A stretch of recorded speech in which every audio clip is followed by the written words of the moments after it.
I still remember the exact moment my world shattered. I was standing in my kitchen, the one I designed with my late husband 23 years ago, when my daughter-in-law looked me dead in the eye and said, "You don't belong here anymore." The words hung in the air like poison. I froze, my hand halfway to the cabinet where I kept my favorite teacups. For a second, I thought maybe I'd heard her wrong. Maybe the hum of the dishwasher had distorted her voice. But then I saw her face, cold, satisfied, like she'd been waiting years to say it. "Excuse me?" My voice came out smaller than I wanted. Lisa crossed her arms and leaned against the counter I'd scrubbed 1,000 times. "You heard me, Margaret. This isn't your house anymore. It's mine and Derek's, and honestly, it's time you moved on." My heart pounded so hard I could hear it in my ears. I looked past her, hoping, praying, that my son would walk through the doorway and tell her she was out of line. But Derek just stood there in the hallway, staring at his shoes like a guilty child. "Derek?" I whispered. He wouldn't look at me. He just scratched the back of his neck and mumbled, "Mom, maybe it's time we talked about other living arrangements. Something more suitable for someone your age." Someone my age? I was 62. I wasn't ancient. I wasn't helpless. But in that moment, standing in the home I'd poured my soul into, I felt like I was disappearing. Lisa reached into her designer purse, one I'd bought her for Christmas, and pulled out a stack of papers. She tossed them onto the kitchen island like they were trash. "Derek signed the deed over to me last month," she said, her voice dripping with fake sweetness. "So technically, this is my house now, and I think it's best if you find somewhere else to live. Maybe one of those nice senior communities. They have bingo nights." I stared at the papers. My name was nowhere on them. Just hers. Lisa Chen. In bold, legal print. My throat closed up. My hands started trembling. I wanted to scream, to throw something, to demand answers.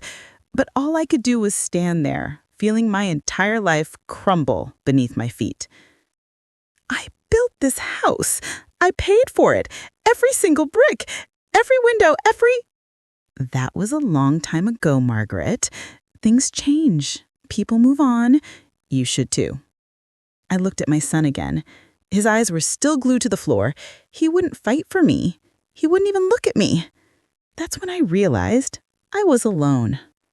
I turned and walked out of the kitchen, my vision blurring with tears I refused to let fall in front of her. I climbed the stairs to my bedroom, the one that used to be the master, until Lisa decided it should be theirs and I got moved to the guest room, and I shut the door. I sat on the edge of the bed and stared at the wall. My chest felt hollow. My mind raced. How did it come to this? How did I become a stranger in my own home?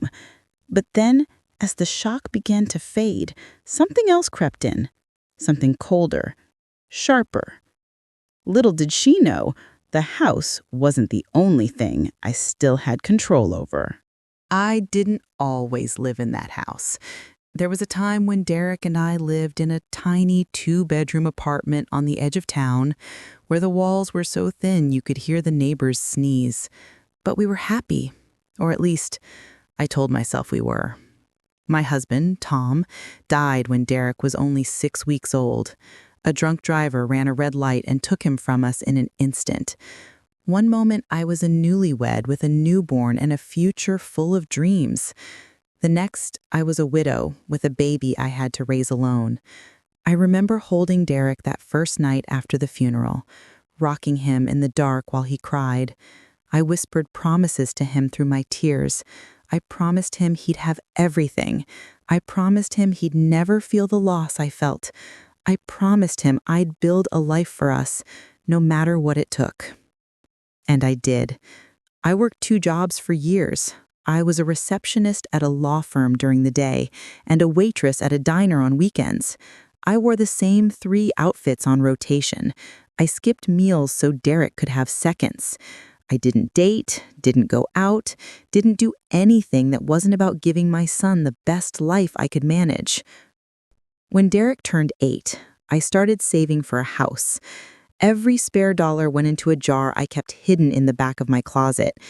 It took me 9 years, but I finally had enough for a down payment. I'll never forget the day we moved in. Derek was 17, about to start his senior year of high school. He ran through every room, grinning like a kid on Christmas morning. "Mom, this is incredible," he shouted, spinning around in the empty living room. "I can't believe we actually own a house." I stood in the doorway and smiled. My back ached from years of standing on my feet. My hands were rough from scrubbing tables and floors, but watching my son's joy made every sacrifice worth it. "This is ours, baby. This is home." And it was. For a long time, it really was. Derek went to college, paid for with loans I co-signed and shifts I picked up at a third job cleaning offices at night. He graduated, got a decent job in marketing, and started building his own life. I was so proud of him, so incredibly proud. Then he met Lisa. At first, I liked her. She was polite, well-dressed, ambitious. She worked in real estate and talked about investments and equity like she'd been born into money. Derek seemed happy, and that was all I wanted for him. When they got engaged, I was thrilled. I thought finally, my son would have the family I'd always dreamed of for him. A partner, a future, maybe even grandkids.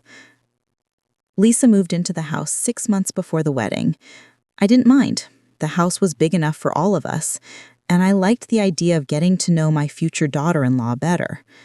"Make yourself at home," I told her the day she arrived, helping her carry boxes up to Derek's room. Well, their room now. She smiled and thanked me, but there was something behind her eyes I couldn't quite read, something that made me uneasy, though I couldn't explain why. The wedding was beautiful. I paid for most of it. My savings account took a serious hit, but I didn't care. Derek was happy. That was enough. After the wedding, I figured things would settle into a rhythm. The three of us would live together, share meals, share holidays, share life. I imagined Sunday dinners and game nights and lazy afternoons in the backyard. But that's not what happened. Lisa started making little comments. At first, they seemed harmless. Jokes, really. "Margaret, you really should update your wardrobe," she'd say with a laugh. "Those cardigans are so 1995. Or, "Do you really need to keep all these old photos on the mantle? It makes the living room look cluttered." I laughed along at first, trying to be a good sport, but the comments kept coming, and they stopped feeling like jokes. She rearranged the furniture without asking. She replaced my curtains with ones she liked better. She redecorated the guest bathroom and told me, "Don't worry, I'll send you the bill." The bill for changes to my house. I started feeling like a guest in my own home, like I had to ask permission to use my own kitchen or sit in my own living room. Derek didn't seem to notice. Or maybe he did and he just didn't want to deal with it. Whenever I tried to bring it up, he'd sigh and say, "Mom, Lisa's just trying to make the place feel like ours. Don't take it personally." But it was personal. It was my home, my life, and slowly, piece by piece, it was being taken from me. Then came the day Lisa sat me down at the kitchen table with a concerned look on her face. "Margaret, Derek and I have been talking, and we think it might be time for you to start thinking about your future." "My future?" I repeated, confused. "You're getting older," she said, her voice sickeningly sweet. "And this house is a lot to manage. We've been looking into some really nice retirement communities, places where you'd have people your own age, activities, support. Don't you think that sounds lovely?" My stomach dropped. "You want me to move out?" "We just want what's best for you," she said, reaching across the table to pat my hand like I was a child. I pulled my hand away. "This is my house, Lisa." She smiled. "Actually, it's Derek's house. You put it in his name years ago, remember? For tax purposes. I did remember. My lawyer had suggested it when Derek turned 25. He said it would make things easier down the line, protect the house from certain liabilities. I trusted him. I trusted Derek. I'm not going anywhere, I said firmly. Lisa's smile didn't falter. We'll see. And that's when I realized this wasn't a suggestion. It was a warning. Over the next few months, the cuts got deeper. Lisa stopped cooking meals for me. She'd make dinner for her and Derek and leave me to fend for myself. If I tried to join them in the living room for a movie, she'd suddenly remember they had plans and leave. My bedroom, the guest room I'd been moved to, started feeling like a prison. I spent most of my time in there, avoiding the tension downstairs. I heard them talking one night through the walls. Lisa's voice was sharp, insistent. She needs to go, Derek. She's hovering. She's always here. I can't live like this. She's my mom, Derek said weakly. And I'm your wife. Who's more important?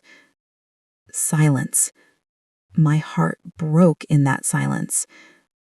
But buried in those memories, in the pain and the humiliation, was a secret they never knew I kept. It's strange how betrayal doesn't always announce itself with a bang. Sometimes it creeps in quietly, disguised as jokes, little changes, subtle shifts in tone. You tell yourself you're being paranoid. You tell yourself it's nothing. Until one day, you realize it's everything. Lisa's campaign to push me out didn't happen overnight. It was slow, methodical, calculated. It started with my things disappearing. Small things at first. A photo frame I kept on the hallway table. Gone. My favorite coffee mug, replaced with a sleek, modern one I hated. The cozy throw blanket I kept on the couch. Donated, Lisa said, because it didn't match the aesthetic. I didn't fight her. I told myself it was just stuff. Material things. Not worth the argument.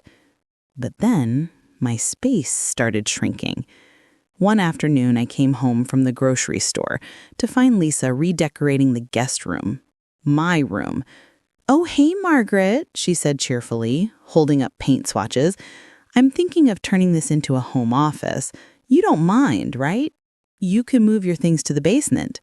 "The basement?" I repeated, stunned. "It's actually really cozy down there. We'll set up a little area for you. It'll be like your own private apartment." The basement was cold, damp, and unfinished.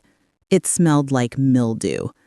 "Lisa, this is my bedroom," I said, trying to keep my voice steady. She laughed. "Come on, don't be dramatic. You barely use this room anyway. You're always out during the day. And Derek and I really need the extra space." I looked to my son, who was standing in the doorway.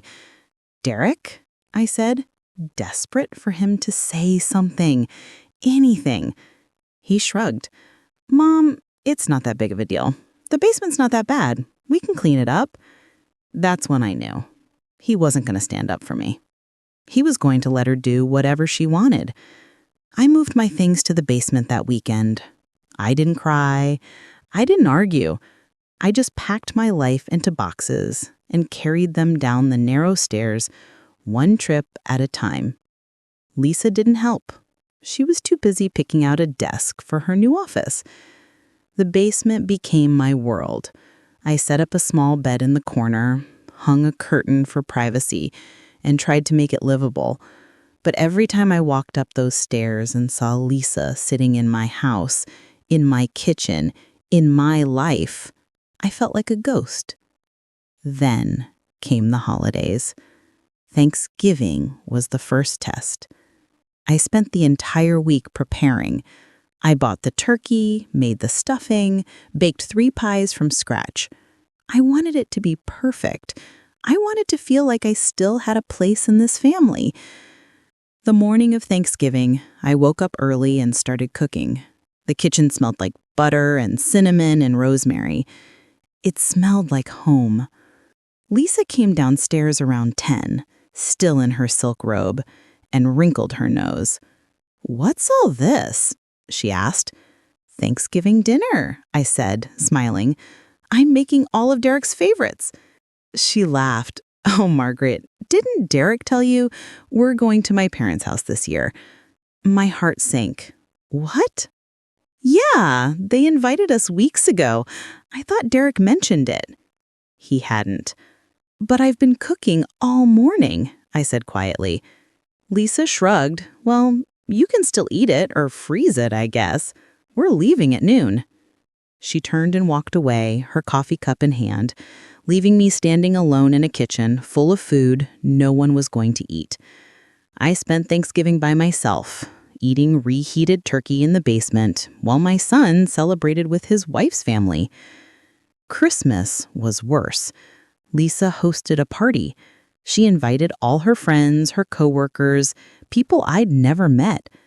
The house was full of laughter and music and sparkling lights. I wasn't invited. I spent the evening in the basement, listening to the sounds of joy above me, feeling like a stranger in the home I'd built with my bare hands. Then came the morning I found the brochures. I was cleaning the living room, something I still did, even though Lisa never acknowledged it, when I found a stack of glossy pamphlets tucked between the couch cushions. Sunrise, Senior Living, a community for your loved ones. Golden Years Retirement Home, comfort, care, and dignity. Maplewood Assisted Living, where every day is a blessing. My hands shook as I flipped through them. They were all for retirement homes, facilities for elderly people who needed 24-hour care. I was 62. I was healthy. I didn't need assisted living. But Lisa had highlighted sections. She'd circled prices. She'd even written notes in the margins. Close to shopping, affordable, good reviews. She was planning to send me away. I confronted Derek that night. "Why are there retirement home brochures in the living room?" I demanded, my voice louder than I intended. He looked uncomfortable. "Mom, we were just exploring options." "Options for what? I don't need a nursing home, Derek. I'm not sick. I'm not helpless." "I know that," he said quickly. "But Lisa thinks—" "I don't care what Lisa thinks," I snapped. "This is my house." "It's not, though," he said quietly. "It's mine and Lisa's, and we're just trying to figure out what's best for everyone." "What's best for everyone?" I repeated bitterly. "You mean what's best for Lisa?" He didn't deny it. That night, I barely slept. I lay in my basement bed, staring at the ceiling, feeling the walls close in around me. I thought about everything I'd sacrificed, everything I had given, and I realized it didn't matter. None of it mattered to them. I was disposable. But then, one afternoon, as I was packing some old boxes to make room for Lisa's endless storage needs, I found something that changed everything. And then, one afternoon, I found the papers that proved it wasn't just cruelty, it was a plan. I wasn't supposed to be in the attic. Lisa had made that clear months ago when she declared it off limits because she was storing her valuable items up there. I didn't argue. I'd learned by then that arguing with Lisa was like shouting into the wind. But that day, I didn't care about her rules anymore. I'd been told to clear out more of my things from the basement to make room for Lisa's old furniture from her parents' house. Apparently, my entire existence had to shrink even further to accommodate her life. Fine. If I had to move things, I'd move them to the attic. My things had just as much right to be there as hers. I climbed the narrow pull-down ladder, my knees protesting with every step. The attic was hot and dusty, filled with boxes labeled in Lisa's perfect handwriting. Christmas decor, wedding gifts, seasonal clothes. I shoved a few of my boxes into the corner, wiping sweat from my forehead. That's when I saw it. A cardboard file box, half hidden behind a stack of Lisa's designer luggage. It wasn't labeled. It looked old, worn, like it had been shoved there in a hurry.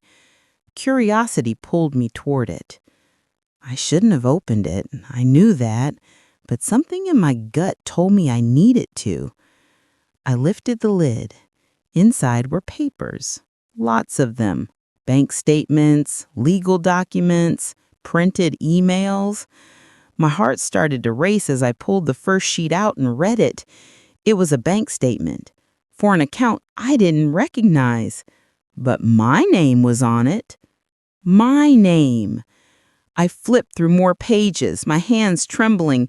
There were multiple accounts, checking, savings, investment portfolios, all in my name, all showing massive withdrawals over the past 2 years.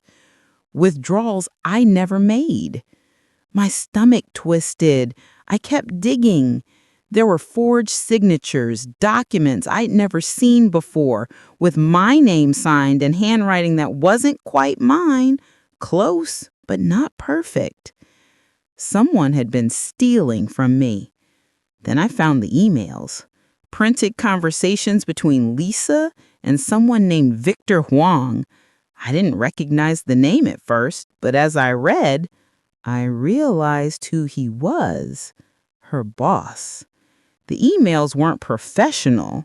They were intimate, flirtatious, sexual. Can't wait to see you tonight. Tell Derek you're working late again.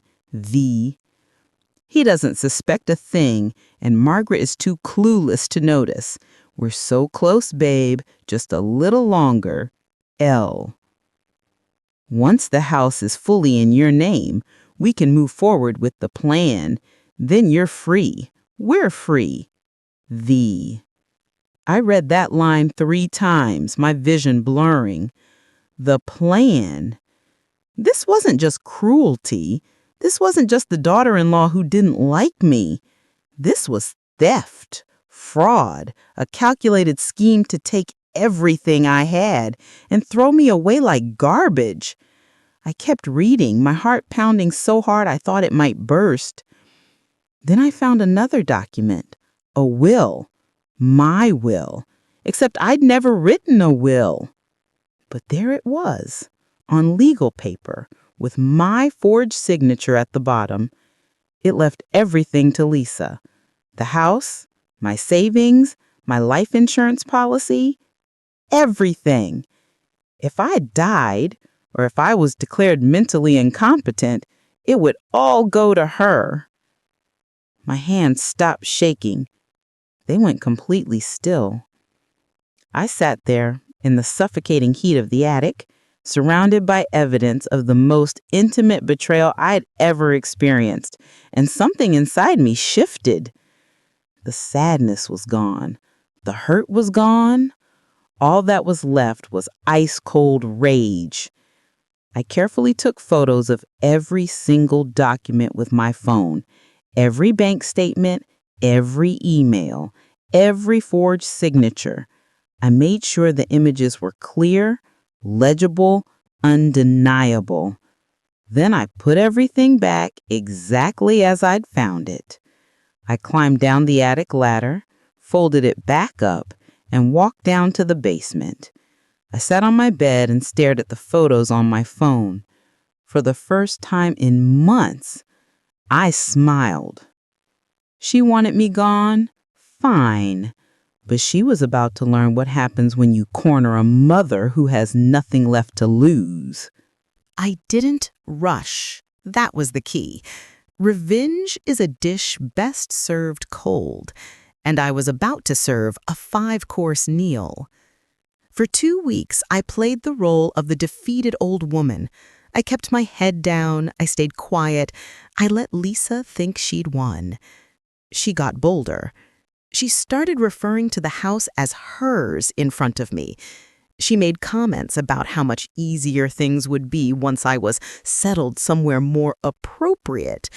She even brought home more retirement brochures and left them on my basement bed like little reminders of my place. I smiled. I nodded. I said nothing. But behind the scenes, I was busy. I called my lawyer first, a kind man named Gregory who'd helped me with the house paperwork years ago. I explained everything. I sent him the photos. He was silent for a long time after I finished. "Margaret," he finally said, his voice tight with anger, "this is fraud. Identity theft. Forgery. This is serious criminal activity." "I know," I said calmly. "We need to report this to the police immediately." "Not yet," I said. "I need you to do something else first." I told him my plan. He hesitated, but eventually he agreed. It turned out that when I'd put the house in Derek's name years ago, I'd kept something called a life estate. It was a clause my lawyer had insisted on, even though I didn't fully understand it at the time. It meant that while Derek technically owned the house, I had the legal right to live there for the rest of my life. No one could force me out. No one could sell it without my permission. Lisa didn't know that. Derek probably forgotten. But it was there, buried in the legal paperwork, waiting. Gregory filed an emergency motion to enforce my life estate and to freeze all accounts that had been accessed fraudulently. He also drafted a cease and desist letter for Lisa, along with a formal notice that we had evidence of fraud and would be pursuing criminal charges if she didn't vacate the property immediately. While he handled the legal side, I handled the personal side. I waited until Lisa and Derek went out for the day. They were going to some fancy brunch with their parents, another event I wasn't invited to. The moment their car pulled out of the driveway, I got to work. I started in the master bedroom. I pulled every single one of Lisa's designer dresses out of the closet and folded them neatly into cardboard boxes. Every pair of shoes, every handbag, every piece of jewelry I'd ever bought her. I packed her makeup, her perfumes, her skincare products. I boxed up her office supplies, her decor, her books. I went through every room in the house and removed every trace of her. It took me hours. My back ached, my hands cramped, but I didn't stop. When I was done, I carried every single box out to the front lawn and stacked them neatly. Then I printed out copies of the emails, the bank statements, and the forged will. I put them in a clear plastic folder and taped it to the top box. I added a handwritten note. "Lisa, you said I don't belong here. Turns out you're the one who doesn't. The locks have been changed. The accounts have been frozen. The police have been notified. You're done. Margaret." I called a locksmith and had every lock in the house changed within 2 hours. Then I sat in my living room, and waited. They came home around 4 in the afternoon. I heard Lisa's voice first, sharp and confused. "What the hell is all this?" I stood up, walked to the front door, and opened it. Lisa was standing on the lawn, surrounded by boxes, holding the plastic folder in her hand. Her face was pale. Derek stood behind her, looking lost. "Lisa, what is this?" Lisa demanded, her voice shaking. "It's your things. You're leaving." "Leaving? What are you talking about? This is my house." I smiled. "No, Lisa, it's not. It never was. And now everyone's going to know exactly what you've been doing." I held up my phone and showed her the screen. I'd already sent the evidence to Derek's email, to her parents' email, to Victor Huang's work email. Her face went white. "You can't do this," she whispered. "I already did." She lunged toward the door, but I stepped back and closed it.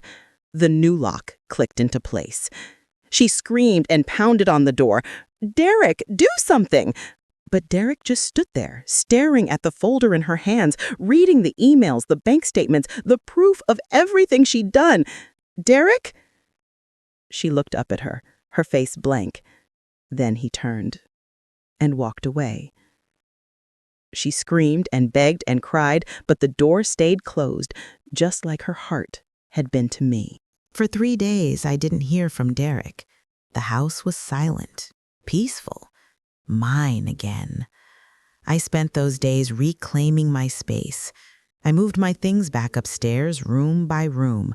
I put my photos back on the mantle. I hung my favorite curtains. I brewed tea in my old mug and sat in my favorite chair by the window.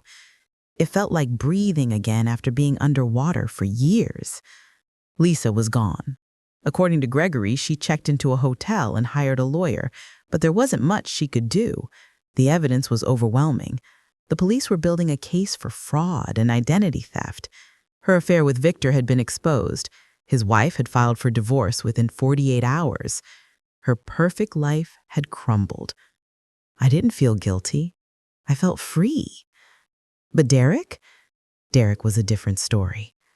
On the 4th day, I heard a knock on the door. I opened it slowly. Derek stood on the porch, his eyes red and swollen. He looked like he hadn't slept in days. "Mom?" he whispered. I said nothing. I just looked at him. Can I come in?" I stepped aside. He walked into the living room like a stranger, his hands shoved deep into his pockets. He looked around at the house, the way it used to be, and his face crumpled. "I'm so sorry," he choked out. I crossed my arms. For what exactly? For everything. For letting her treat you that way. For not standing up for you. For signing that deed over to her. I didn't know she was going to... He broke. I didn't know. "Didn't you?" I said quietly. He looked at me, tears streaming down his face. "You let her push me out of my own home, Derek. You let her move me to the basement. You let her exclude me from holidays. You stood by and watched while she erased me from this family." "I know," he sobbed. "I know, and I hate myself for it. I was weak. I was stupid. I thought I was keeping the peace. I thought if I just went along with what she wanted, everything would be okay." "And was it okay?" I asked. He shook his head. "No, it was never okay. I knew it wasn't, but I didn't want to admit it. I didn't want to face it." He fell to his knees right there in the middle of the living room. "I'm so sorry, Mom. I'm so sorry. Please, please forgive me." I looked down at my son, my boy, the one I'd raised alone, the one I'd sacrificed everything for, and I felt my heart crack.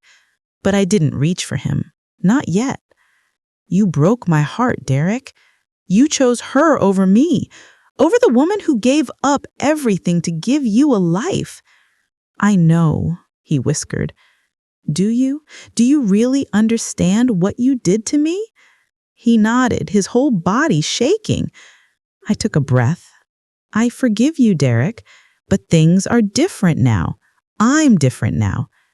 He looked up at me, hope flickering in his eyes. "You can't live here anymore." His face fell. "What?" "This is my house, my home, and I need it to be mine again, fully mine. No compromises, no sacrifices, no walking on eggshells." "But," I continued, "you're an adult. You have a job. You can find your own place. And maybe with time, we can rebuild what we had. But not here. Not now." He stared at me, devastated. "You're kicking me out?" "I'm setting boundaries, something I should have done a long time ago." He stood slowly, wiping his eyes. "I understand," he said quietly. "I deserve that." I walked him to the door. Before he left, he turned back to me. "For what it's worth, I filed for divorce yesterday. I can't be with someone who did that to you, to us." I nodded. "That's your choice to make. Will you still talk to me? Can I call you?" I looked at my son, really looked at him, and saw the boy I'd once rocked to sleep, the boy I'd promised the world to. "Yes," I said softly, "you can call." He hugged me then, tight and desperate, and I let him. For just a moment, I let myself be his mother again. Then he left.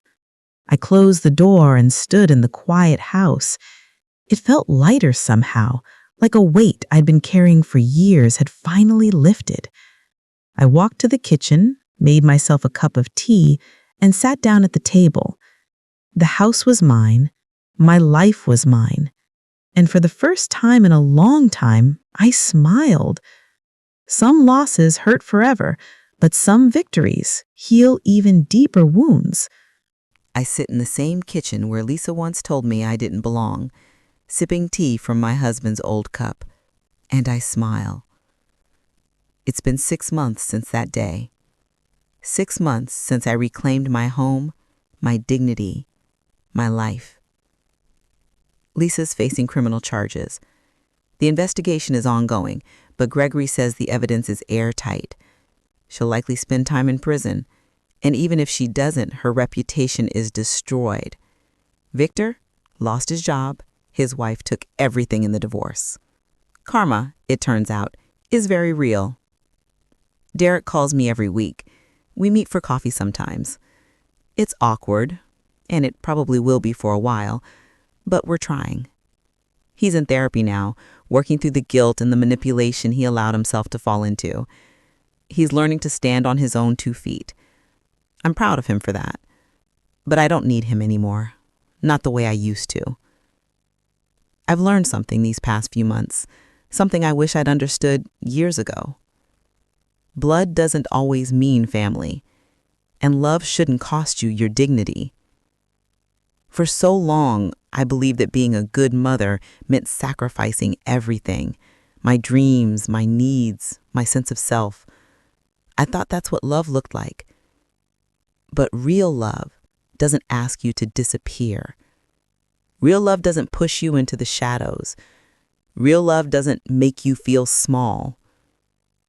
I gave Derek everything because I thought that's what mothers were supposed to do. And maybe in some ways it was, but I also taught him that it was okay to take and take and take without giving anything back. I taught him that my needs didn't matter.